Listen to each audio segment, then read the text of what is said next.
Okay, good morning, good morning, good morning सबको, good morning. तो आज हम ओके, एक मिनट। हाँ, आज हम लेकर आए हैं आपके लिए लेक्चर 17 एटॉमिक नंबर का।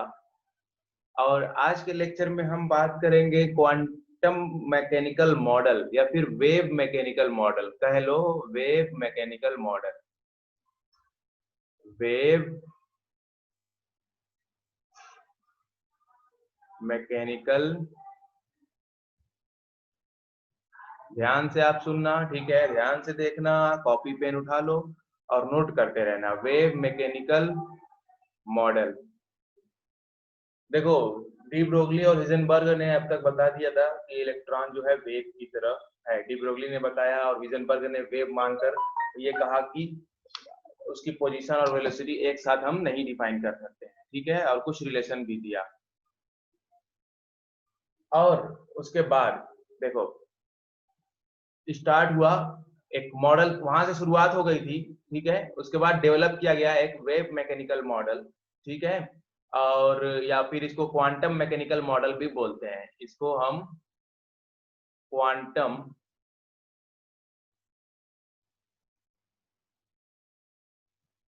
मैकेनिकल मॉडल भी बोलते हैं, ठीक है? क्वांटम मैकेनिकल मॉडल, ठीक है? एटम के लिए ये मॉडल है।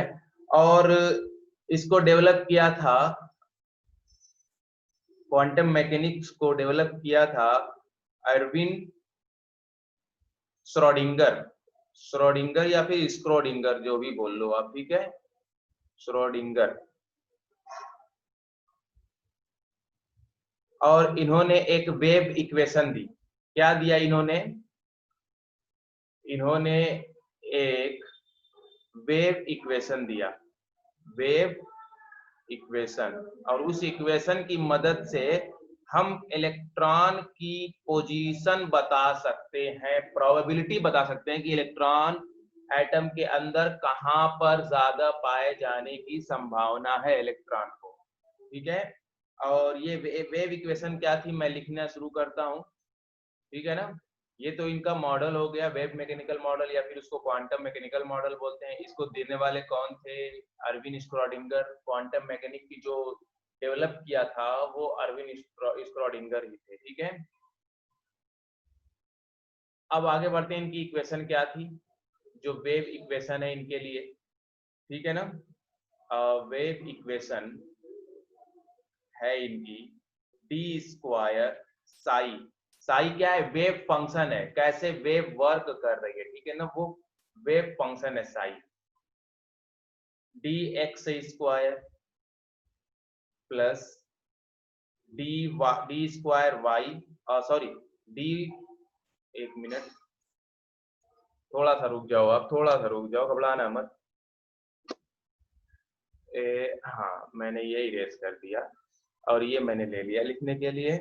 D square psi upon D Y square plus D square psi upon D Z square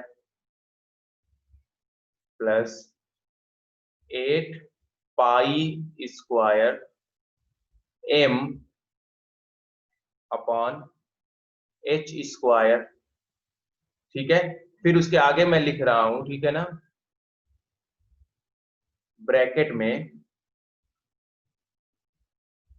E minus we. We क्या है? पोटेंशियल एनर्जी है, ठीक है? और भी इसके आगे थोड़ा सा ऐसे आप एडजस्ट करना, साई अब इज इक्वल टू 0। ये है हमारी है पूरी इक्वेशन, ठीक है ना? ये है इक्वेशन, वेव इक्वेशन, जिसको दिया था स्क्रोडिंगर ने। और इसमें क्या क्या है मैं आपको डिफाइन कर दे रहा हूं। इस इक्वेशन में साई क्या है, ठीक है ना? ई क्या है, वी क्या है, ये एच क्या है, मैं आपको बता दे रहा हूं, ठीक है ना? साई जो है वो है एम्पलीट्यूड ऑफ वेव। क्या है? Amplitude of wave. ऐसे ही नोट करते चलो आप लोग कॉपी पे, एम्पलीट्यूड ऑफ वेव। और ई क्या है इसमें, टोटल एनर्जी। ई जो है वो है टोटल एनर्जी। और वी जो है पोटेंशियल एनर्जी। ये इक्वेशन की डेरिवेशन आपके लिए ज्यादा जरूरी नहीं है, ठीक है ना। Potential energy, potential energy.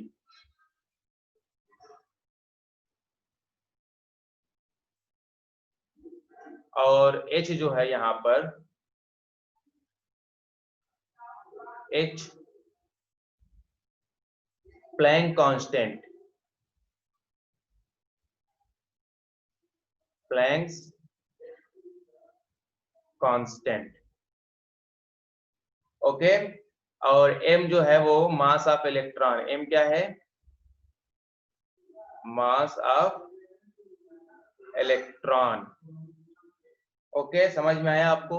अब इस इक्वेशन को हम शॉर्ट में कैसे लिख सकते हैं, अभी हम सब कुछ बातें करेंगे, सारी बातें होंगी, ठीक है, लेकिन इस इक्वेशन को शॉर्ट में कैसे लिखते हैं आप लोग ये देखो। इस इक्वेशन को शॉर्ट में लिखने का तरीका, ठीक है ना, श्रोडिंगर इक्वेशन को, ये है शॉर्ट में लिखने का तरीका। ई साई, ठीक है।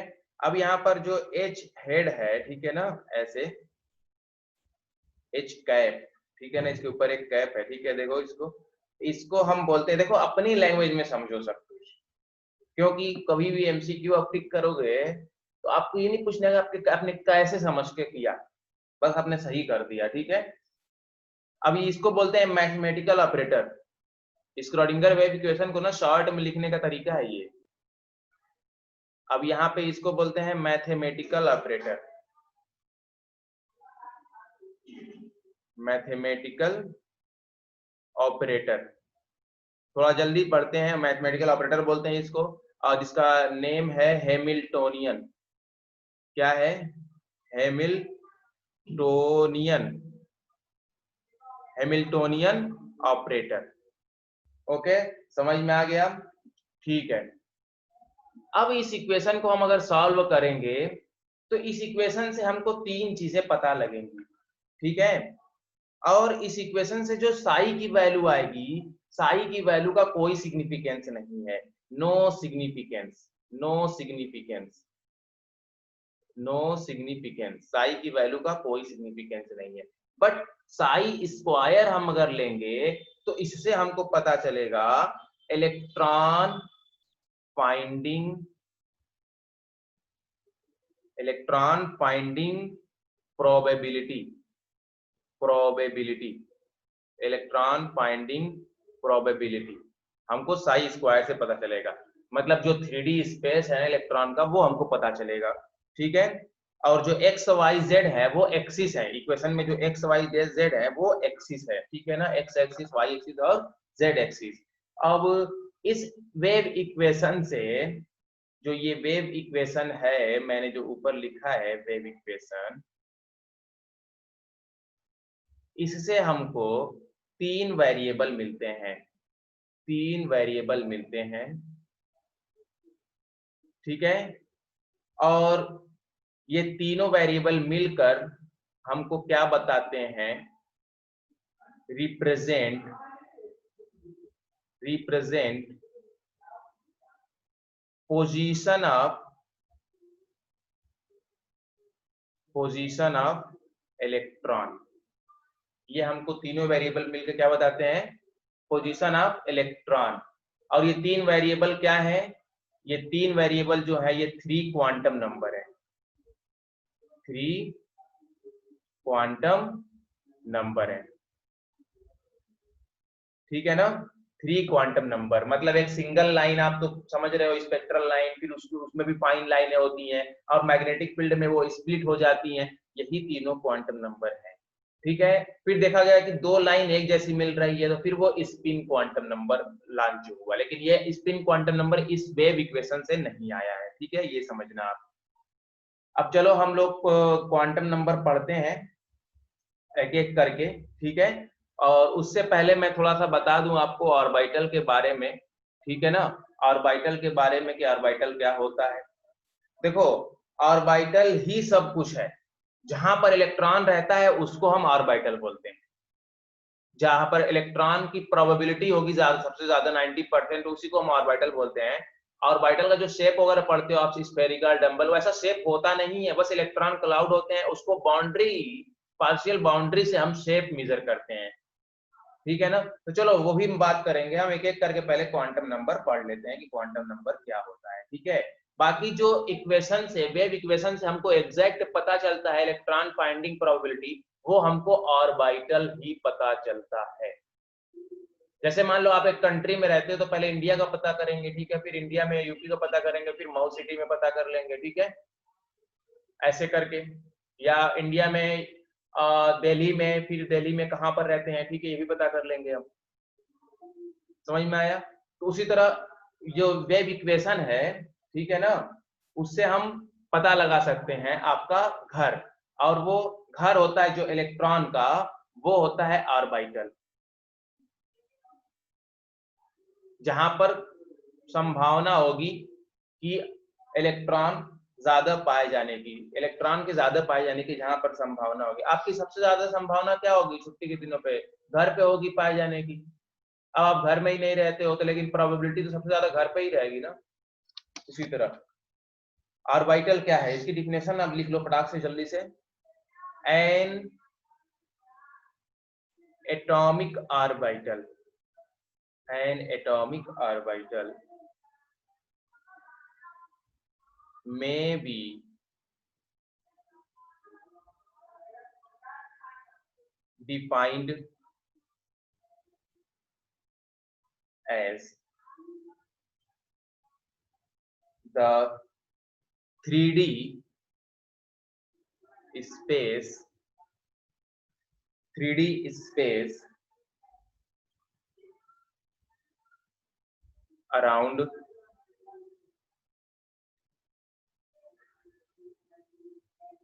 the nucleus, around the nucleus के चारों तरफ 3D स्पेस होता है विद इन, एक मिनट,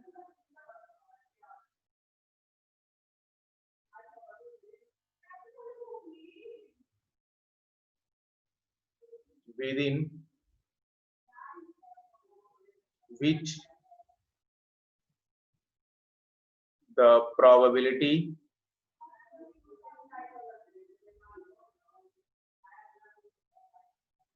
ऑफ, अभी मैं एक्सप्लेन कर रहा हूं इसको, फाइंडिंग कर दिया हूं, फिर से कर दूंगा एक बार। Finding electron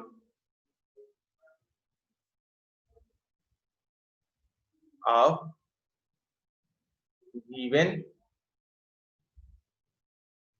energy is 0। यही ऑर्बिटल का कॉन्सेप्ट है। ठीक है, देखो, एटॉमिक ऑर्बिटल वो ऑर्बिटल होता है, वो जगह होती है, वो स्पेस होता है, 3D स्पेस होता है। ठीक है ना, जो न्यूक्लियस के चारों तरफ होता है, और जहां पर प्रोबेबिलिटी, जो इलेक्ट्रॉन के फाइंडिंग की प्रोबेबिलिटी होती है,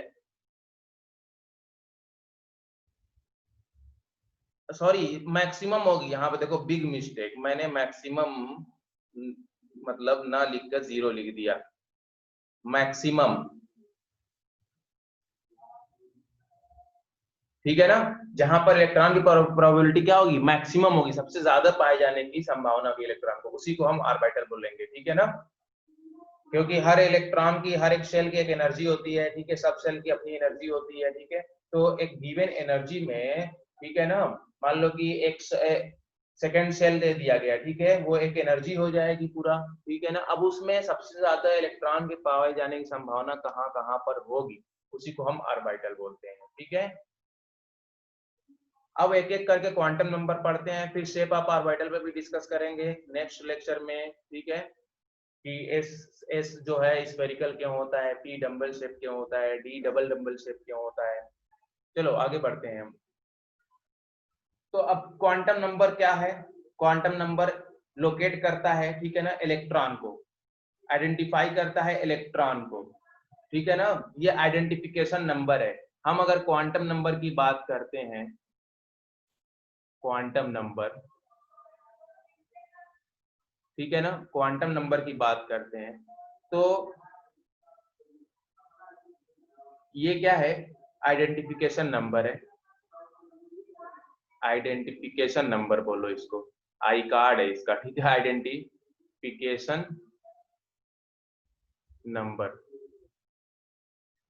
ठीक है, जो ये बताता है कि इलेक्ट्रॉन कहां पर है, पोजीशन ऑफ इलेक्ट्रॉन को बताता है, ठीक है ना। और ये क्वांटम नंबर कौन कौन से हैं?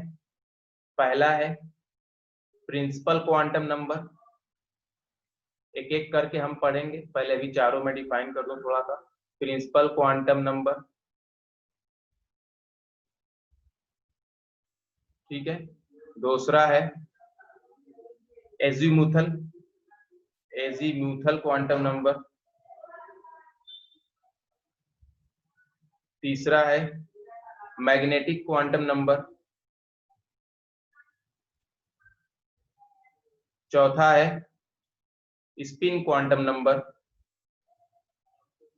ठीक है ना। अब ये तीन तो स्क्रोडिंगर वेव इक्वेशन से आई है और ये वेव इक्वेशन से नहीं आई है, स्पिन वाली।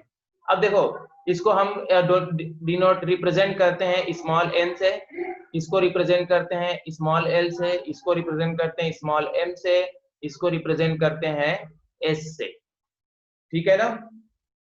अब ये देखो, ये बताता है शेल, शेल मतलब ऑर्बिट, जो बोअर ने बताया था वही शेल, ठीक है। ये रिप्रेजेंट करता है सब शेल, ठीक है।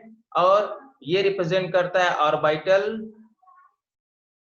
मतलब मैक्सिमम प्रोबेबिलिटी कहां पर है, सेल के अंदर, फिर सब सेल के अंदर, फिर ऑर्बिटल।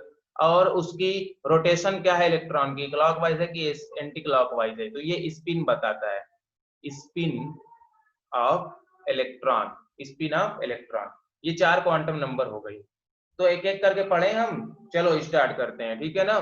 स्टार्ट करते हैं एक एक करके, बहुत डिटेल में पढ़ेंगे, बहुत अच्छे से पढ़ेंगे, ठीक है ना, कुछ भी इसमें डाउट आपको नहीं रहेगा। तो हेडिंग लगा लो आप लोग, प्रिंसिपल क्वांटम नंबर। पहला क्वांटम नंबर जो है, हेडिंग लगा लो आप, प्रिंसिपल, मुख्य quantum number, principal quantum number, ये प्रिंसिपल क्वांटम नंबर हो गई, ठीक है, जिसको एन से दिखाते हैं। अब इसको बोर ने दिया था, इक्वेशन से ही वो सॉल्व हुई है, स्क्रोडिंगर इक्वेशन से ही वो सॉल्व हुई है, ठीक है। और देखो, अब यहाँ पे क्या क्या ये रिप्रेजेंट करता है, ठीक है ना। इट रिप्रेजेंट, इट रिप्रेजेंट, लिखते रहो मेरे साथ, it represent the number, sorry name, number नहीं नेम, थोड़ा थोड़ा सा एडजस्ट करना पड़ेगा। The name, size and energy, the name size and energy of the shell, ठीक है ना, ऑफ द सेल, जिस सेल से इलेक्ट्रॉन बिलोंग रखता है उस सेल की नेम बताता है, के एलिमेंट सेल है कि 1 2 3 4 सेल है, ठीक है। उसकी साइज बताता है, क्योंकि रेडियस बता देता है, ठीक है ना, न्यूक्लियस से। और उसकी एनर्जी क्या होती है ये भी बता देता है ये, ठीक है ना। और एन की वैल्यू कितनी होती है। और और इसका जो मेन पॉइंट है ये भी एक है ना, टू एक्सप्लेन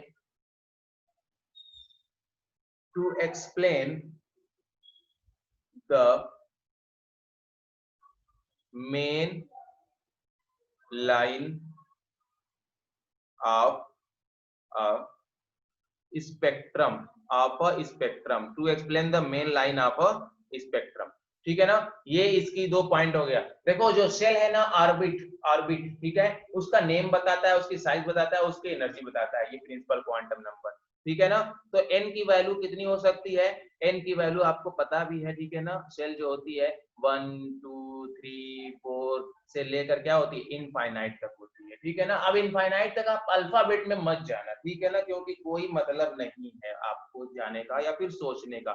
एक इसको के बोलते हैं, एल बोलते हैं, एम बोलते हैं, एन बोलते हैं, एंड सो ऑन। ठीक है ना, M N O P Q R S T ऐसे चलता चला जाएगा वो। ठीक है, अब ये जो प्रिंसिपल क्वांटम नंबर होती है, आपको पता है ना कि ये साइज बताता है। ठीक है, तो n इज इक्वल टू, एक पॉइंट इसमें ये डाल दो कि जो n होता है वो डायरेक्टली प्रोपोर्शनल होता है r के, रेडियस के। ठीक है, क्यों रेडियस जो होती है वो क्या होती है 0.529, एक बार रिकॉल कर लो आप, n स्क्वायर अपॉन z।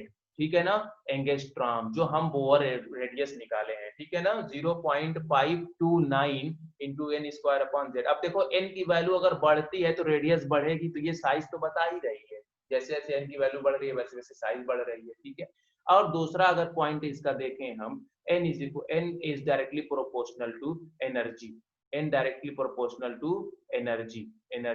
अब एनर्जी क्या होती है आपको ये भी बताया गया है, एनर्जी होती है -13.6। ठीक है, into z square upon n square electron volt पर एटम। ठीक है ना, इलेक्ट्रॉन वोल्ट पर एटम। यहाँ देखो n नीचे है लेकिन ये वैल्यू माइनस में है, इसलिए जैसे जैसे n की वैल्यू बढ़ेगी इसकी वैल्यू माइनस में लेस होगी, इसका मतलब वो वैल्यू बढ़ेगी ज्यादा। लेस निगेटिव मतलब कि मोर रहेगी ना, ज्यादा रहेगी वो। तो जैसे जैसे n की वैल्यू बढ़ रही है वैसे वैसे, जैसे जैसे n की वैल्यू बढ़ रही है वैसे वैसे एनर्जी बढ़ रही है, तो ये एनर्जी भी बता रही है। ठीक है, साथ में और एक्स्ट्रा कुछ चीजें देखें हम, तो n is inversely proportional to होता है velocity. n is inversely proportional होता है वेलोसिटी, क्योंकि वेलोसिटी हम जो फाइंड किए थे वो होती है 2.18 इंटू, ये बहुत इंपॉर्टेंट है आपके लिए, 10⁶ इंटू z अपॉन n। अब देखो n की वैल्यू जैसे जैसे बढ़ेगी वेलोसिटी क्या होगी, घटेगी। ठीक है ना, जैसे जैसे n की वैल्यू बढ़ेगी, दूर जाएंगे न्यूक्लियस से, वैसे वैसे स्पीड इलेक्ट्रॉन की क्या हो जाएगी, कम होती चली जाएगी। ठीक है ना, मीटर पर सेकेंड। और यहाँ से अगर एंगुलर मोमेंटम भी हम निकालना चाहें तो फाइंड कर सकते हैं। एंगुलर मोमेंटम क्या होता है, mvr is equal to nh by 2 pi, यहाँ पर n। ठीक है ना, समझ में आया, n मतलब ये प्रिंसिपल क्वांटम नंबर के लिए हो गया। ठीक है, अब जाहिर सी बात है कि एक सेल है तो उसमें कितने इलेक्ट्रॉन हो सकते हैं। ठीक है ना, तो इलेक्ट्रॉन जो होंगे वो होंगे, the number of electron in a particular shell is equal to 2n square. ठीक है ना, तो the number of electron in a particular cell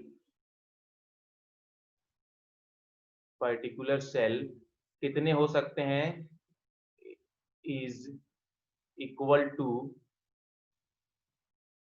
2n square. मतलब n की वैल्यू अगर 1 है पहली सेल में, तो पहली सेल में इलेक्ट्रॉन कितने हो जाएंगे, 2 हो जाएंगे। ठीक है, n इज इक्वल टू 2 है तो दूसरी सेल में इलेक्ट्रॉन कितने हो जाएंगे, 8 हो जाएंगे। ठीक है, और n इज इक्वल टू तीसरी सेल है तो 3 3 जा 9, तो तीसरी सेल में इलेक्ट्रॉन कितने हो जाएंगे, 18 इलेक्ट्रॉन हो जाएंगे। n इज इक्वल टू अगर 4 है, ठीक है, तो 4 4 जा 16, तो कितने इलेक्ट्रॉन हो जाएंगे चौथी सेल में, 32 हो जाएंगे, एंड सो ऑन। तो देखो n की वैल्यू बढ़ रही है तो नंबर ऑफ इलेक्ट्रॉन भी उसमें बढ़ रहे हैं, लेकिन वो इलेक्ट्रॉन कितने प्रेजेंट होंगे, 2n स्क्वायर प्रेजेंट होंगे किसी किसी भी सेल में। ठीक है, इलेक्ट्रॉन, ये याद रखना। तो ये प्रिंसिपल क्वांटम नंबर आपके लिए फिनिश हो चुकी है। ठीक है, अब हम बात करते हैं एजीमुथल क्वांटम नंबर की।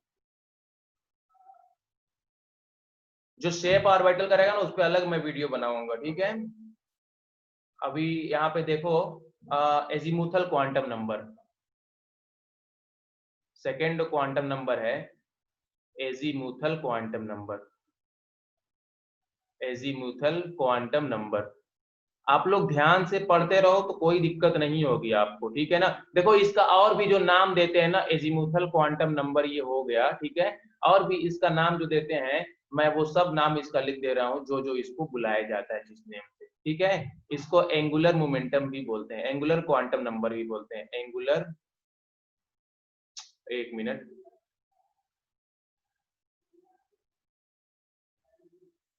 एंगुलर क्वांटम नंबर भी बोलते हैं इसको, ठीक है, एंगुलर क्वांटम नंबर। और इसको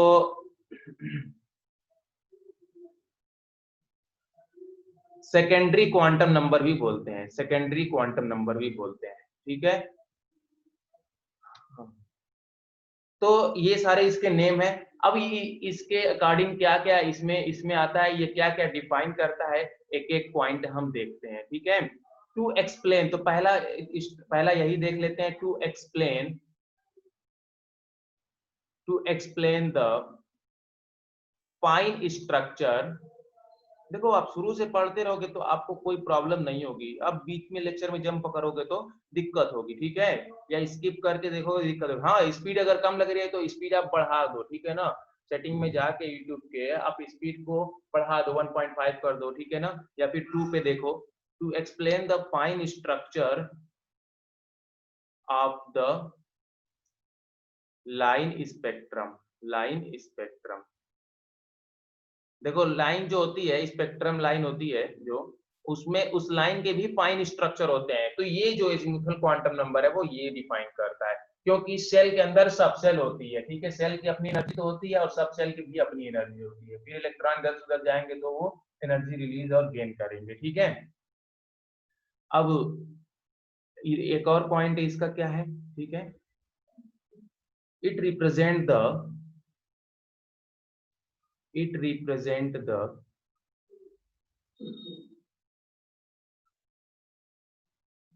number of subcell. It represent the number of subcell in main energy level, या फिर इन ऑर्बिट कह लो, इन मेन एनर्जी लेवल। मतलब के सेल है तो उसमें कितनी सब सेल है वो ये बताता है, ठीक है। और जैसे अब इसको फाइंड कैसे करेंगे हम, अब यहाँ पे आता है आपके लिए थोड़ा सा इंपॉर्टेंट कि क्वेश्चन कैसे लगेगा, ये चीज आपको पता होनी चाहिए, ठीक है। अब अगर इसको हम फाइंड करेंगे एल से, इसको एल से डिनोट करते हैं ना, ये तो मैंने बताया ही नहीं आपको, लो फिर से मैं बता दे रहा हूँ आपको कि इसको हम एल से डिनोट करते हैं, ठीक है। एक बार ऊपर बताया था फिर बता दिया मैंने, एल से डिनोट करते हैं। और एल की वैल्यू, एन की वैल्यू तो 1 2 3 इनफाइनाइट होती है, एल की वैल्यू जो होती है वो 0 से लेकर, ठीक है ना, 0 से लेकर n-1 तक होती है की वैल्यू। अब इससे आपको कैसे समझ में आएगा, इससे इसको कैसे एक्सप्लेन करें हम। जैसे n की वैल्यू अगर 1 कह लो, n की वैल्यू 2 कह लो, n की वैल्यू 3 कह लो, 3 थोड़ा अच्छा बन जा बेटा, काहे घबरा रहे हो, n की वैल्यू जो है 4 कह लो, ठीक है ना।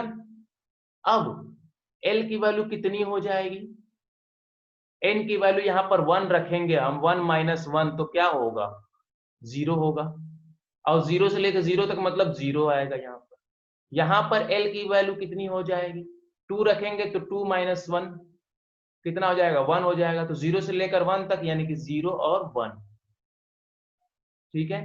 अब यहाँ पर L की जगह 3 रखेंगे तो 0 से लेकर 2 तक, तो 0 1 और 2। L की वैल्यू यहाँ पे कितनी हो जाएगी, n की जगह 4 रखेंगे तो 0 1 2 और 3। अब बात यह है कि नंबर ऑफ सबसेल बता रहा है, तो यहाँ पर एक सबसेल है, यहाँ पर 2 सबसेल है, यहाँ पर 3 सबसेल है, यहाँ पर 4 सबसेल है। अब उस सबसेल का नेम क्या है, ठीक है ना, उस सबसेल का नेम क्या है, ठीक है, ये भी ये बताता है उस सबसेल का नेम क्या है। सबसेल का नेम है यहाँ पर, अगर 0 लिखा है, एल की जगह अगर 0 है तो हम कहेंगे उसको एस सबसेल, एस सब सेल, ठीक है ना। और यहां पर भी 0 के लिए एस आएगा और वन के लिए पी आएगा, पी सब सेल। एसपीडीएफ आपको समझ में आया। अब यहाँ पर एस है, पी है और डी है। यहाँ देखो एल की वैल्यू सेकंड के लिए डी आएगा, वन के लिए पी आएगा, जीरो के लिए एस आएगा। अब जीरो के लिए एस आएगा, वन के लिए पी आएगा, एल की वैल्यू टू के लिए डी आएगा और थ्री के लिए एफ आएगा। समझ में आया आपको? तो यहां पर पहली सेल है तो जितनी सेल उतने सब सेल, ये याद रखो। Number of subshell is equal to number of shell. तो एक सेल है यहाँ पर, ठीक है ना, कलर चेंज करके मैं बताता हूँ। यहाँ पर एक सेल है, यहाँ पर एक सब सेल है। यहाँ दो सेल है, ठीक है ना, n इज इक्वल टू 2, तो यहाँ पर दो सब सेल है। तीसरी सेल में तीन सब सेल है, एसपीडी। अब देखो यहाँ पर 2 के लिए हमेशा ये चीज याद रखो आप, 0 के लिए एस, 1 के लिए पी और 2 के लिए डी, 3 के लिए एफ। ये एल की वैल्यू है, ठीक है ना। एल इज इक्वल टू 0 रहेगा तो एस ऑर्बिटल की ही बात की जाएगी सबसे। अब एस सब सेल, ठीक है ना, अब उसी में ऑर्बिटल होते हैं, ठीक है। अगर एक्स एक्सिस पे होता है, वाई एक्सिस पे होता है, जेड एक्सिस पे होता है, लेकिन एस सब सेल में स्फेरिकल होता है, कोई एक्सिस नहीं होती है, ठीक है। एक एक्सिस पे बस होता है स्फीयर में इलेक्ट्रॉन क्लाउड जो होता है। चलो ये तो आपको समझ में आ गया, ठीक है, एसपीडीएफ। अब इसके ऑर्डर क्या है एनर्जी का, ये भी आपको बता दे रहा हूं मैं। जो ऑर्डर है एनर्जी का, अगर N is equal to same रहेगा, ठीक है ना, एन की वैल्यू जो सेम रहेगी, अरे यार सेम में कैसा, भाई मैं भी सेम सेम कर दिया। सेम अगर है, ठीक है ना, तो जो एनर्जी का ऑर्डर है वो एस पी डी एफ। देखो एस पे एनर्जी कम होगी, पी की एनर्जी उससे ज्यादा, डी की एनर्जी उससे ज्यादा और एफ की एनर्जी उससे ज्यादा, ठीक है। देखो इसका मतलब इस पे न्यूक्लियस का फोर्स ऑफ अट्रैक्शन ज्यादा लग रहा होगा, एस पे, पी पे उससे कम लग रहा होगा, डी पे उससे कम लग रहा होगा, एफ पे उससे कम लग रहा होगा, इसलिए इसकी एनर्जी क्या है, ज्यादा है। बताएंगे आपको शील्डिंग इफेक्ट, ये सब धीरे धीरे केमिस्ट्री में आपको सारी चीजें क्लियर हो जाएंगी। ये ऑर्डर ऑफ एनर्जी है। अगर एन की वैल्यू सेम रहेगी, मतलब सेम कैसे, मान लो कि 4s, ठीक है, 4p, 4d, 4f, ठीक है। अब ये ऑर्डर हो गया एनर्जी का, एनर्जी का ये क्या हो गया, ऑर्डर हो गया। ऐसे ही नोट करते चलो आप, ठीक है। और फिर हम ऑर्डर एनर्जी का अभी डिफाइन करेंगे जब आपको इलेक्ट्रॉन फीलिंग बताएंगे। अब यह शेप भी बताता है ना, और एंगुलर मोमेंटम भी बताता है ऑर्बिटल का।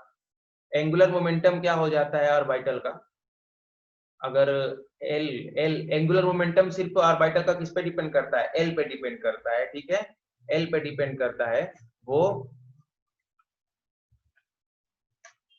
एन पे डिपेंड नहीं करता है, ये याद रखना आप। तो इसके बारे में जानो, और आप जितना जानोगे उतना आपको बेनिफिट होगा। ऑर्बिटल एंगुलर मोमेंटम क्या हो जाएगा, ऑर्बिटल एंगुलर मोमेंटम क्या हो जाएगा, फॉर्मूला लिख लो आप, अंडर रूट एल, ब्रैकेट में एल प्लस वन, ठीक है ना, एल प्लस वन और एच अपॉन 2 पाई। ये हो गया ऑर्बिटल एंगुलर मोमेंटम। तो मतलब ये ऑर्बिटल एंगुलर मोमेंटम भी बताता है, एजीमुथल क्वांटम नंबर क्या बताता है, ऑर्बिटल एंगुलर मोमेंटम भी बताता है, ठीक है। और नंबर ऑफ ऑर्बिटल इन सब सेल, जो अभी बताया ना मैंने, एक ऑर्बिटल, दो ऑर्बिटल, तीन ऑर्बिटल, ठीक है। नंबर ऑफ इलेक्ट्रॉन इन सब सेल में इलेक्ट्रॉन कितना होगा, ये भी बताता है ये। नंबर ऑफ इलेक्ट्रॉन इन सब सेल क्या हो जाएगा, 2 ब्रैकेट में 2l प्लस 1। ये नंबर ऑफ इलेक्ट्रॉन, एल की वैल्यू रख देंगे तो हमको नंबर ऑफ इलेक्ट्रॉन पता चल जाएगा। अभी कैसे, अभी सब समझ में आएगा, थोड़ा ठहरो ठहरो, थम्बो थम्बो, रुक जाओ रुक जाओ, ठीक है।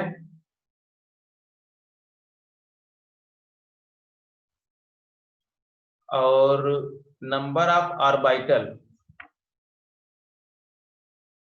मैग्नेटिक क्वांटम नंबर से वो तो पता चल जाएगा, ठीक है, इससे भी पता चल जाएगा। चलो मैं अब आपको ये बता दूं कि एस जो होती है, ठीक है ना, एस सब सेल, एस नेम कहाँ से आया, शार्प से आया, ठीक है ना, ये शार्प से आया, एस नेम जो है वो शार्प से आया है, ठीक है, शार्प के पहले लेटर से आया है एस। और पी डी एफ सबका बता दे रहा हूं आपको मैं, यह प्रिंसिपल से आया है, प्रिंसिपल क्वांटम नंबर से नहीं, प्रिंसिपल से, ठीक है ना। और ये डिफ्यूज्ड से आया है, ओके। और एफ जो है फंडामेंटल से आया है, फंडा, एक मिनट ये इरेज करके फिर से मैं लिख दूं, फंडामेंटल, फंडामेंटल से आया है एफ, ठीक है ना। अब देखो आप इसको, देखो देखो इसको, ये जो शार्प प्रिंसिपल डिफ्यूज फंडामेंटल है ना, ये स्पेक्ट्रल लाइन को डिस्क्राइब करता है, ठीक है, और स्पेक्ट्रल लाइन ये एसपीडीएफ से ही हमको आती है, ठीक है ना, फाइन स्ट्रक्चरल लाइन जो होती है, फाइन स्पेक्ट्रल लाइन, सॉरी। देखो अब एस क्या होता है, एस का जो शेप होता है वो भी आप जान लो यहाँ पर, ठीक है ना, फिर बाकी हम और भी डिस्कस करेंगे उस पर डिटेल में, बस यहाँ पे नेम सुन लो, स्पेरिकल शेप होता है ये, ठीक है। और पी जो होता है डम्बेल शेप होता है, डम्बेल, ठीक है। और डी जो होता है डबल डम्बेल शेप होता है, डबल डम्बेल शेप, ठीक है ना। और एफ जो होता है कॉम्प्लेक्स होता है, एफ जो होता है वो कॉम्प्लेक्स होता है। अब स्फेरिकल क्या होता है, स्फेरिकल ये स्फेयर होगा, ठीक है, स्फेरिकल क्या होगा, स्फेयर होगा। और यहाँ पर डम्बल कैसा होता है, ऐसा होता है डम्बल, ये पी हो गया, ठीक है ना, सब सेल का, ठीक है ना, ये उसका शेप है। और डबल डंबल कैसे हो जाएगा, ये हो गया, ठीक है ना, और ये डबल डंबल है, वो डंबल हो गया, ठीक है। अब यहाँ पर हम बात करेंगे, देखो ओरिएंटेशन वगैरह जो है ना, X P Y P Z, वो मैग्नेटिक क्वांटम नंबर में हम डिस्कस करेंगे, ठीक है।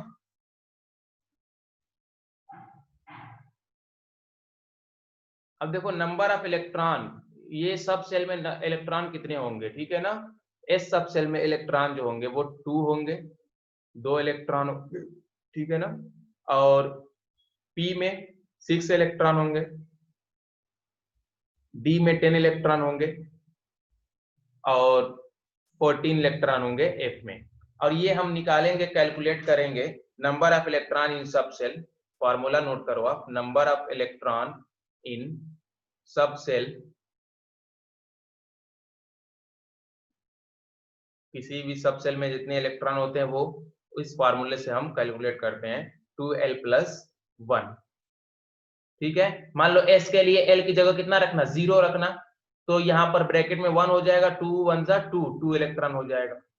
अब पी के लिए एल की जगह कितना रखना, बताया ना मैंने, 1 रखना, तो 3 2 जा 6 हो जाएगा, ये ब्रैकेट में 3 आ जाएगा, 3 2 जा 6। डी के लिए 2 रखना, 2 2 जा 4 1 5 हो जाएगा ब्रैकेट में, 5 2 जा 10 इलेक्ट्रॉन हो जाएगा। समझ में आया आपको, ठीक है, चलो कोई बात नहीं, आपको अच्छे समझ में आ रहा है सब।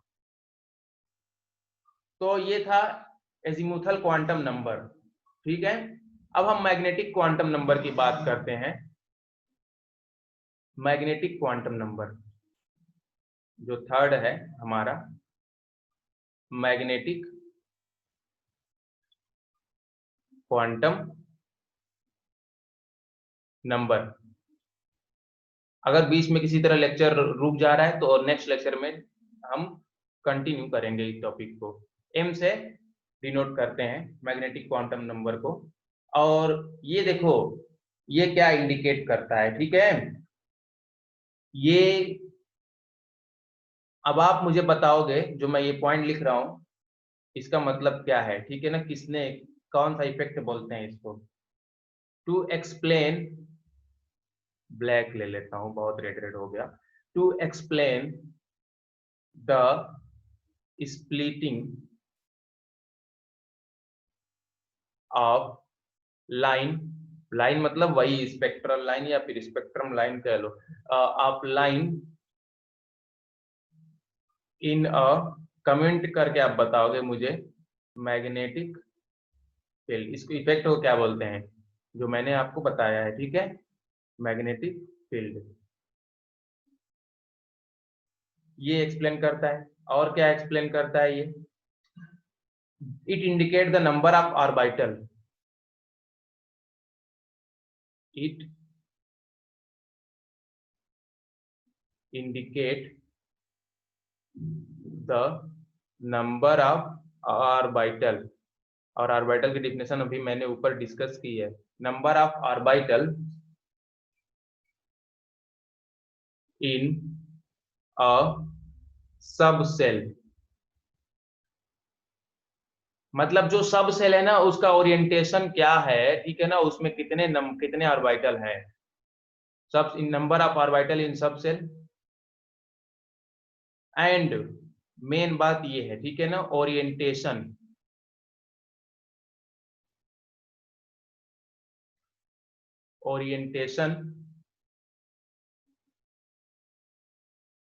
ऑफ ऑर्बिटल, देखो ओरिएंटेशन ऑफ ऑर्बिटल, ठीक है, मतलब कि वो ऑर्बिटल एक्स एक्सिस पे है, वाई एक्सिस पर है, जेड एक्सिस पर है, ये भी बताता है इसको। अब इसकी वैल्यू जो है ना, इसकी वैल्यू जो है, एम की जो वैल्यू होती है वो -L से लेकर +L तक होती है, -L से लेकर +L तक होती है, इंक्लूडिंग जीरो। अभी समझ में आएगा आपको इसका मतलब क्या है, इंक्लूडिंग जीरो, जीरो को इंक्लूड करते हुए, ठीक है ना, कैसे, अभी डिफाइन करता हूं मैं। और सभी वैल्यू जो होती है एक अलग अलग ऑर्बिटल से बिलोंग करती है। अब मान लो, ठीक है, इतना आप नोट करे होगे, अब आगे देखो, n इज इक्वल टू अगर 1, मान लो कि यहाँ पर हम प्रिंसिपल क्वांटम नंबर लिख रहे हैं, यहाँ पर एजीमुथल क्वांटम लिख रहे हैं, यहाँ पर मैग्नेटिक क्वांटम नंबर लिख रहे हैं, ठीक है। अब n के लिए तो सिंपल 1 2 3 4 होता है, ठीक है। अब l की वैल्यू क्या होती है, 0 to n-1 होती है, और m की वैल्यू मैंने भी बताया कि -L to +L, इसमें जीरो को भी शामिल कर लो, जीरो को भी मिला लो, जीरो को भी ले लो, हिंदी में लिख दिए हैं, ठीक है ना, जीरो को भी ले लो। अब यहां पर देखो, यहाँ n की जगह अगर हम, ये प्रिंसिपल क्वांटम नंबर है, 1 रखते हैं, ठीक है ना, तो l की जगह कितना आ जाएगा, l इज इक्वल टू कितना आ जाएगा, इसको हम थोड़ा सा अंडरलाइन कर दे रहे हैं, principal quantum number, azimuthal quantum number, magnetic quantum number, ठीक है। तो l की जगह हमको 0 मिल जाएगा, क्योंकि अभी देखा हमने 0 - 0, 0 - 1 क्या हो जाएगा, यहाँ पर 1 - 1 0 हो जाएगा, तो यह l की वैल्यू 0 आएगी, ठीक है। अब 0 के लिए m की वैल्यू कितनी हो जाएगी, -0 से लेकर +0 तक होगा कि इसका इसका भी 0 आएगा, ठीक है। m की वैल्यू 0 आएगी। अब 0 किसके लिए होता है, s के लिए होता है, आपको पता है, s सब सेल के लिए, तो s सब सेल के लिए मैग्नेटिक क्वांटम नंबर कितनी हो गई, 0 हो गई, ठीक है। और अगर यही हम n इज इक्वल टू अगर 2 माने, तो l की जगह कितना आएगा, 0 भी आएगा, ठीक है ना, 0 भी आएगा और 1 भी आएगा, 0 से लेकर 1 तक, और ये हो जाएगा s सब सेल के लिए, और ये हो जाएगा p सब सेल के लिए। अब 0 के लिए m की जगह तो 0 ही रहेगा, मैग्नेटिक क्वांटम नंबर है सब सेल के लिए, ठीक है। और यहाँ पर कितना होगा, p के लिए m इज इक्वल टू कितना हो जाएगा, -1, ये 1 है ना, ये 1 है, -1 +1 और 0, ये समझ में आया आपको, -1 से लेकर -L से लेकर +L तक, तो L की जगह कितना है यहाँ पर 1 है, तो -L यानी कि -1 +L मतलब +1 और इंक्लूडिंग 0, ठीक है ना। अब यहाँ देखो आप, यहाँ पे एक और ले लेते हैं डी वाला भी, फिर हम आपको बता रहे हैं, एक्सप्लेन कर रहे हैं। n की जगह अगर 3 लेते हैं तो l की वैल्यू 0 भी आएगी, एल की वैल्यू 1 भी आएगी, और यही थोड़ा सा बस एडजस्ट कर ले रहे हैं इसको,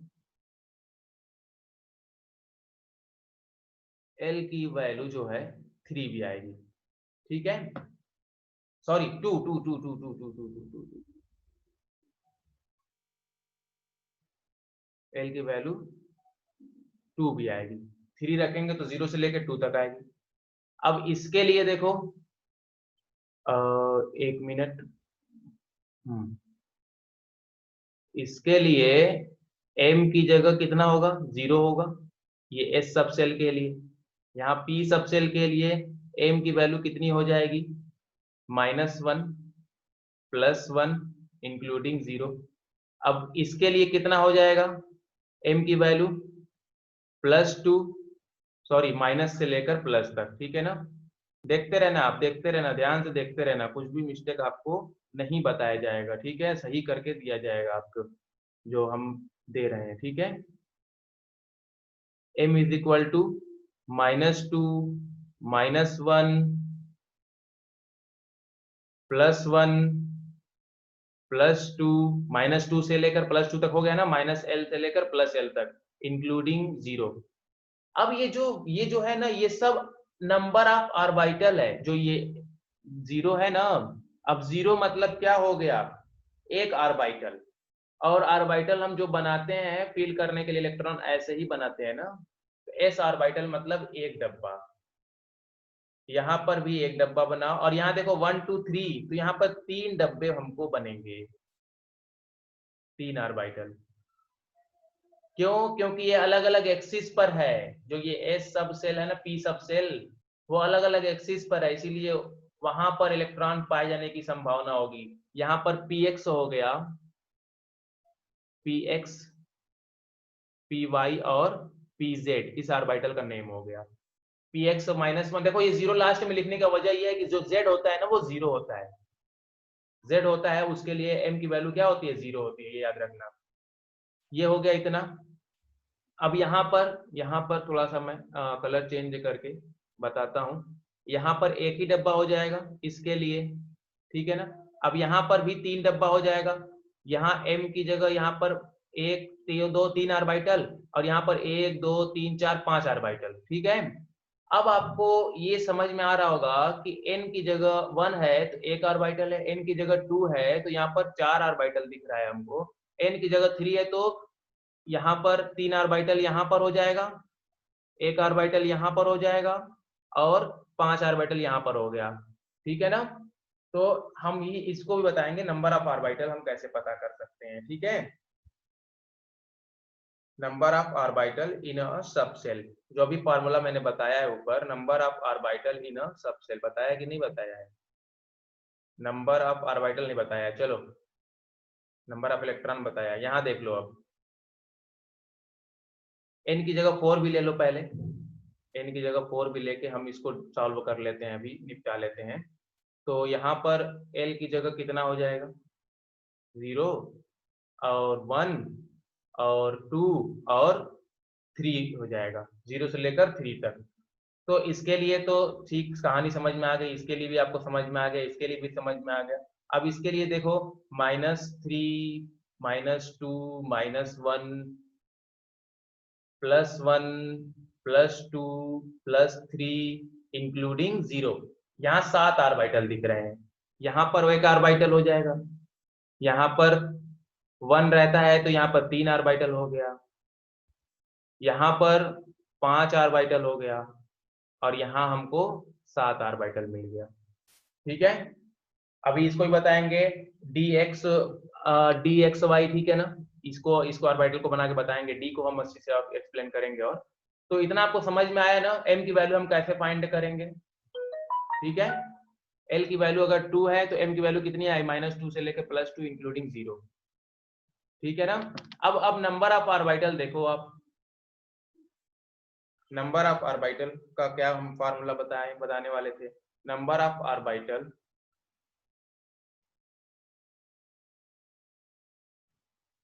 इन a subshell, number of orbital in a subshell, is equal to कितना होता है 2l प्लस 1। अब अगर l की जगह 1 मतलब 0 रखेंगे तो सब सेल की किसकी बात होगी, s की। s में कितने ऑर्बिटल हो जाएंगे, 1 ऑर्बिटल हो जाएंगे। 2 into 0 plus 1 is equal to 1 orbital. s के लिए ये हो गया।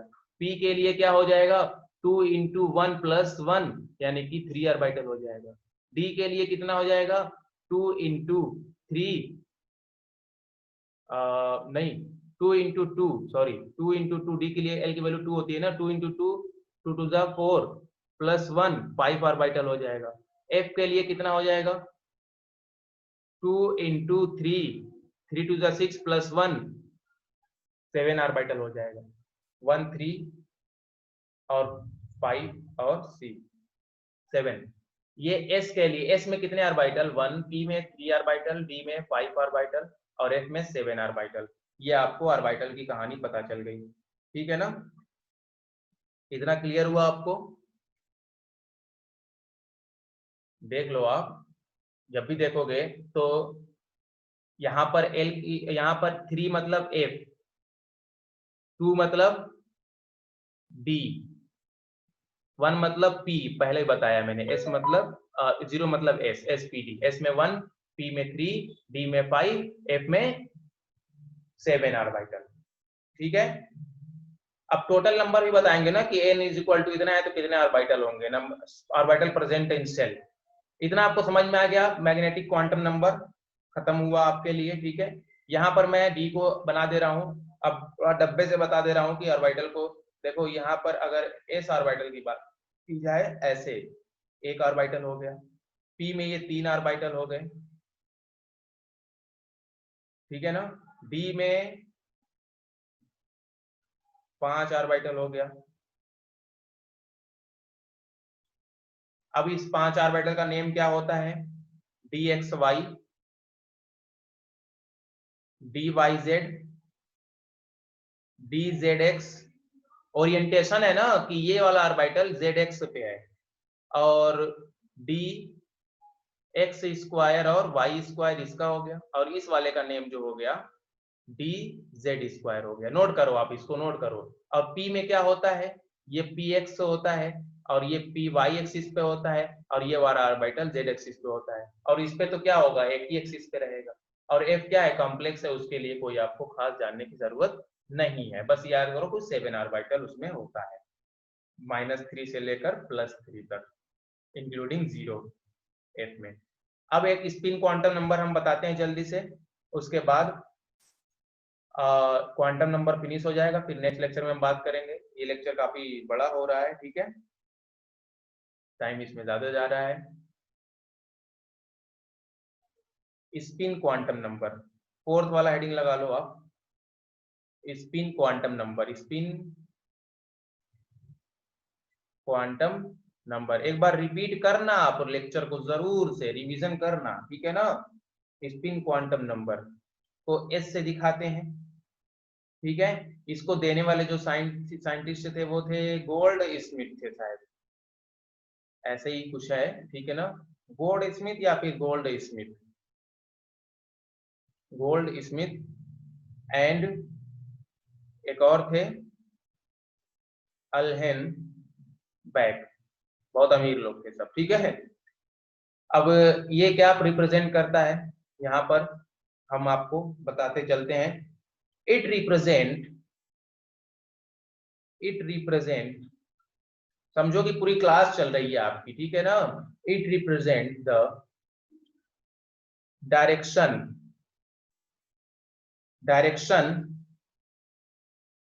of electron. It represent the direction of electron spin around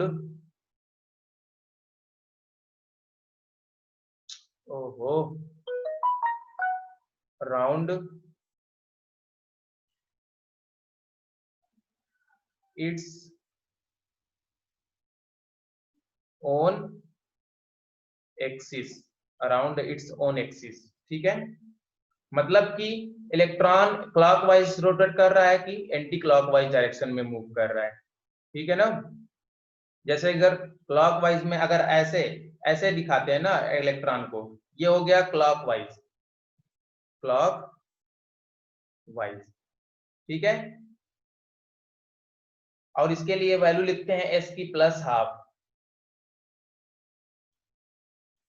और एरो अगर नीचे रहेगा तो एंटी क्लॉकवाइज, आप समझना, एंटी,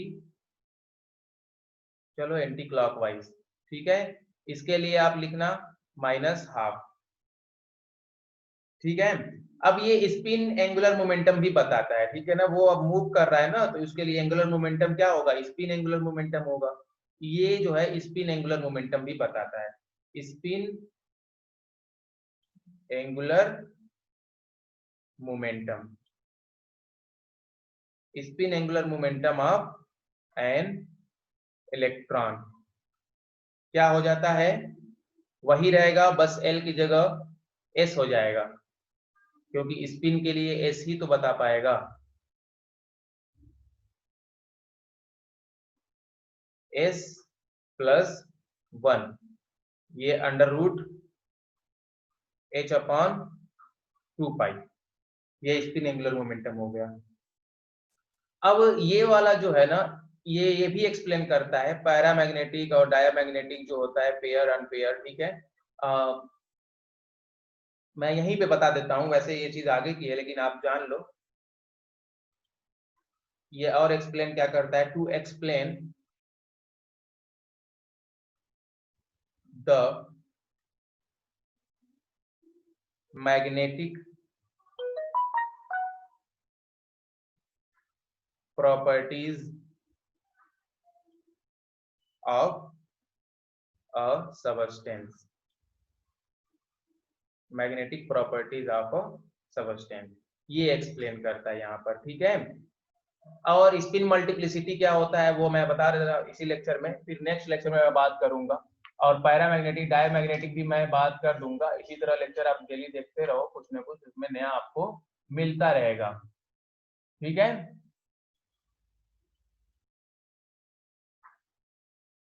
देखो मैग्नेटिक प्रॉपर्टीज, चलो वो मैं नेक्स्ट लेक्चर में डिस्कस कर लूंगा, पैरामैग्नेटिक और डायामैग्नेटिक क्या होता है। चलो यहीं देख लो, यहीं पे देख लो, यहीं पे देख लो, कोई दिक्कत नहीं है। आप सबसे पहले ये वाला चीज देख लो, स्पिन मल्टीप्लिसिटी क्या होता है, स्पिन मल्टीप्लिसिटी,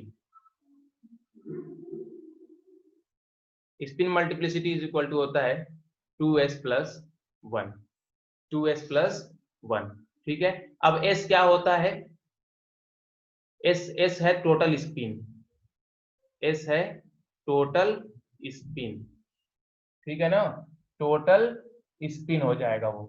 और टोटल स्पिन क्या हो जाता है, total spin is equal to जाता है n इंटू 1/2, और n क्या है, number of unpaired electron, number of unpaired electron, ये भी मैं बता दे रहा हूं आपको, n इज इक्वल टू क्या है, नंबर ऑफ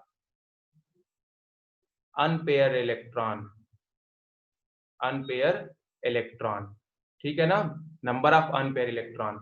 अब यहां देखो, इसके लिए हमको कैसे, ये टोटल स्पिन को हम s से डिनोट करते हैं, ठीक है ना, यहाँ पर नंबर ऑफ अनपेयर इलेक्ट्रॉन, देखते रहना आप लोग, ठीक है, समझ में आएगा आपको। देखो अनपेयर इलेक्ट्रॉन क्या होता है, अगर ये डब्बा बना हुआ है, ठीक है, इसमें एक इलेक्ट्रॉन ऐसे है, इसमें एक इलेक्ट्रॉन ऐसे है, एक एक इलेक्ट्रॉन अगर है तो वो अनपेयर है, और डबल डबल कर देंगे तो हुंड रूल आ जाएगा, वो पेयर में रहेगा, ठीक है। तो हमको टोटल स्पिन और मल्टीप्लिसिटी कैसे बताएंगे हम, तो इसके लिए स्पिन क्या हो जाएगी, कितने हैं इलेक्ट्रॉन, 3 इलेक्ट्रॉन है, अब तीनों plus half plus half plus half है, कैंसिल नहीं होंगे, ठीक है ना, और डायरेक्शन क्या है, एक ही डायरेक्शन में, तो ये कैंसिल नहीं होंगे। तो इसके लिए s की वैल्यू जो आएगी वो हो जाएगी 3, n कितना है, 3 हो जाएगा ना, 3 एम्पेयर इलेक्ट्रॉन है, तो 3/2 हो जाएगी s की वैल्यू।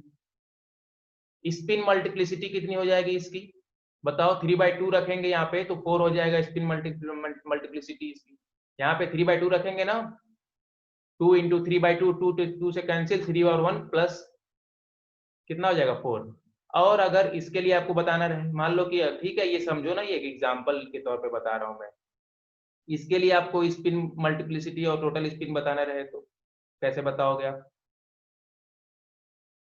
अब यहाँ देखो, ये अपोजिट डायरेक्शन वाला क्या हो जाएगा, ये कैंसिल आउट हो जाएगा, तो यहाँ पर स्पिन क्या हो जाएगी, 1/2 हो जाएगी। 1 ही ना है, 1 ही अनपेयर इलेक्ट्रॉन है, वो दोनों कैंसिल हो गए, तो 1/2 हो जाएगा, n की जगह 1 आ जाएगा, ठीक है। और स्पिन मल्टीप्लिसिटी कितना हो जाएगा इसके लिए, 1/2 रखेंगे तो यहाँ पर 2 आ जाएगा, 2 से 2 यहाँ पर देख लो, 2 इंटू 1/2 प्लस 1, 2 से 2 कैंसिल, ये आ जाएगा 1, ये 2 आ जाएगा, सॉरी। अब यहाँ पे देखो, और मान लो अगर ऐसे दिया रहे आपको, अगर ऐसे कहीं क्वेश्चन आपको मिलता है, ये है, ठीक है, और ये भी नीचे है, तो यहाँ पर भी एक अप एक डाउन कट जाएगा, लेकिन नीचे जो है ना, नीचे के लिए माइनस होता है ना, याद रखना, माइनस हाफ हो जाएगा ये। इसके लिए स्पिन मल्टीप्लिसिटी कितनी हो जाएगी, माइनस हाफ है ना, तो माइनस हाफ, स्पिन मल्टीप्लिसिटी निकाल लो, spin multiplicity 2 into minus half plus 1, यहाँ देखो कितना हो जाएगा, स्पिन मल्टीप्लिसिटी 0 हो जाएगा, ठीक है। अब वही अगर तीनों नीचे रहे, अब आप खुद बता दोगे इसको, तीनों नीचे रहे तो s की जगह कितना हो जाएगा, 3 अनपेयर इलेक्ट्रॉन है और तीनों की वैल्यू क्या होती है, यहाँ पर प्लस माइनस कर लो ना, यहाँ पर प्लस माइनस कर लो, यहाँ पर प्लस माइनस कर लो, प्लस माइनस n, इसके लिए s क्या हो जाएगा, -3/2, स्पिन मल्टीप्लिसिटी कितना हो जाएगा, -2, कैलकुलेट कर लेना, आ जाएगा आपको, ठीक है। अब ये क्वांटम नंबर आपको खत्म हो गया। अब हम नेक्स्ट लेक्चर में नोडल प्लेन, ठीक है ना, और इलेक्ट्रॉन को फील करने की प्रोसेस बताएंगे, कुछ कॉन्सेप्ट बता देंगे। पैरामैग्नेटिक डायमैग्नेटिक देख लो क्या होता है ना, अगर कोई सबस्टांस पैरामैग्नेटिक, ठीक है, और डायामैग्नेटिक क्या होता है,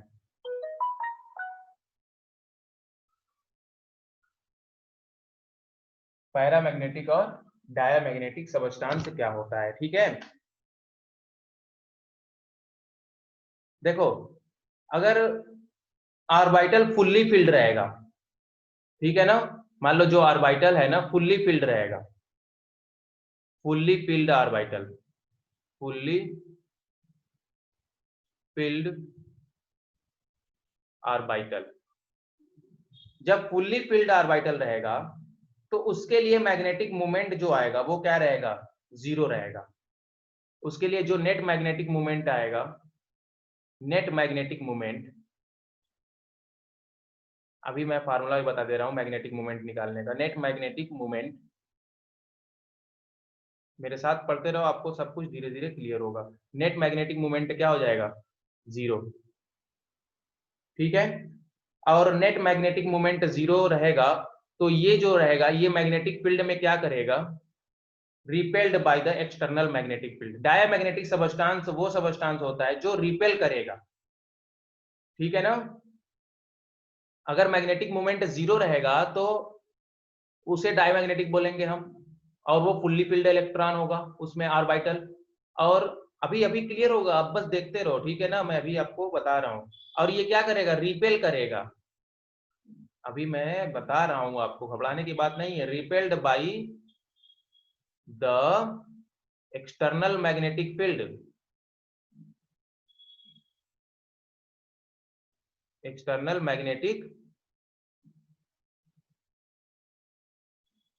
एक्सटर्नल मैग्नेटिक फील्ड, यहाँ पर फील्ड, ठीक है ना। देखो मान लो कि कोई मैग्नेटिक फील्ड है यहाँ पर, ये नॉर्थ पोल है और ये साउथ पोल है। अब इसमें कोई सबस्टांस लेके जा रहे हैं, अगर ये रिपेल कर रहा है यहाँ से तो वो डायमैग्नेटिक होगा। अगर उसी मैग्नेटिक फील्ड में मान लो कि कोई मैग्नेटिक फील्ड है और उसमें substance, north pole south pole होता है ना मैग्नेटिक में, ठीक है, उसमें कोई सबस्टांस डाल रहे हैं हम, तो वो उसकी तरफ अट्रैक्ट कर रहा है, मैग्नेटिक फील्ड में वो अट्रैक्ट हो रहा है, तो वो पैरामैग्नेटिक होता है। इतना समझ में आया। और अगर रिपेल करेगा तो उसके लिए मैग्नेटिक मोमेंट क्या होगा, 0 होगा। और 0 कब आएगा, जब ऑर्बिटल फुल्ली फिल्ड होगा, मतलब एक ऑर्बिटल में 2 इलेक्ट्रॉन रहेंगे, ठीक है ना, अनपेयर इलेक्ट्रॉन नहीं होगा, सब पेयर में रहेंगे। और उसी तरह चलो इसको मैं यहाँ पे इरेज करता हूँ, फिर ये इसका भी लिख दे रहा हूँ, नोट कर लो आप इसको भी, ठीक है। पैरामैग्नेटिक केस में क्या होगा, पैरामैग्नेटिक के केस में क्या होगा, पैरामैग्नेटिक में क्या होगा, हाफ फील्ड ऑर्बिटल रहेगा, हाफ फील्ड पूरी तरह से ऑर्बिटल जो था, ये देखो अनपेयर है ना, तो ये पैरामैग्नेटिक में आएगा। पूरी तरह फील्ड नहीं है, एक ऑर्बिटल में 2 इलेक्ट्रॉन होने चाहिए। वुंड रूल भी पढ़ाऊंगा मैं आपको, समझ में आ जाएगा सब। Half filled, half filled orbital, orbital क्या रहेगा, हाफ फील्ड रहेगा, ठीक है। और नेट मैग्नेटिक मोमेंट कुछ जीरो रहेगा नहीं, जो नेट मैग्नेटिक मोमेंट है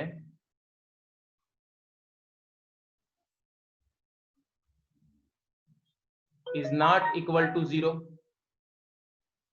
ठीक है। अभी बता रहा हूं मैग्नेटिक मोमेंट कैसे निकलेगा आपको अभी। और ये क्या करेगा, मैग्नेटिक फील्ड में क्या करेगा, अट्रैक्ट करेगा, ये सबस्टांस क्या करेगा, attracted by the external magnetic field, ठीक है। अब आप जल्दी से आप देख लो फार्मूला मैग्नेटिक मूवमेंट निकालने का। देखो magnetic movement, spin magnetic movement निकालने का फार्मूला जो होता है, spin magnetic movement, spin magnetic movement से हम अगर निकालें तो इसको म्यू एस से दिखाते हैं। म्यू एस मतलब स्पिन मैग्नेटिक मूवमेंट है ये, ठीक है। और भी आगे आपको केमिकल बॉन्डिंग में भी कुछ आएगा चीजें जो मैं बताऊंगा। n+2 होता है, n ब्रैकेट में n+2 bore magneton, bore magneton इसकी यूनिट होती है ना। n क्या है, number of unpaired electron, number of unpaired electron. Unpaired electron तभी होंगे जब ऑर्बिटल फुल्ली फिल्ड नहीं होगा। Number of unpaired electron, number of unpair electrons, ठीक है। और bm क्या है, ये यूनिट है, bore magneton, unit of magnetic moment, इसका फुल फॉर्म होता है बोर मैग्नेटॉन, ये यूनिट है ना, यूनिट है मैग्नेटिक फील्ड, मैग्नेटिक मोमेंट की यूनिट है। अब ये बताओ आपको, अगर अनपेयर इलेक्ट्रॉन कब होगा, जब ऑर्बिटल फुल्ली फिल्ड नहीं होगा।